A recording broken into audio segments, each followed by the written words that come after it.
জামায়াত ইসলাম যেহেতু পরিশ্রম অতিরিক্ত করছে নির্বাচনে জেতার জন্য, তার মানে কি আমরা ধরে নিতে পারি?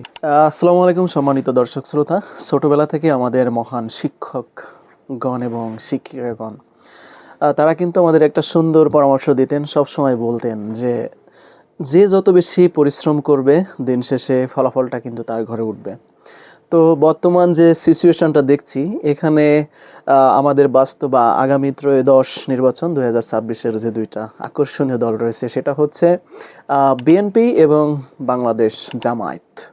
তো এই দুইটা দলের মধ্যে বর্তমানে ফেসবুক ফেভারিট লিস্টে রয়েছে কিন্তু জামায়াত। ওকে, কেন বললাম? কারণ বর্তমানে তাদের যে অ্যাক্টিভিটি, তাদের যে কাজকর্ম, তাদের সব কিছু কিন্তু আসলে বিএনপি ভাইদের থেকে কিন্তু এগিয়ে, অর্থাৎ প্রথম লেভেলে রয়েছে। ঠিক আছে? তো এই দিক থেকে আমরা বলতে পারি যে বিএনপির থেকেও কিন্তু জামায়াত প্রার্থীর যেসব কর্মীরা রয়েছে, যারা সাধারণ ভোটার রয়েছে, তারা কিন্তু জামায়াতকে জেতানোর জন্য কিন্তু প্রচুর পরিমাণে পরিশ্রম করছে। বিএনপি কিন্তু অতটা ওইভাবে না করলেও তারা গোপনে গোপনে কী করছে এটা তো আই ডোন্ট নো। তো আপনারা জানেন, তো তাদের বর্তমান যে অ্যাক্টিভিটিগুলো সেটা জামায়াতের থেকে অনেকটাই কম।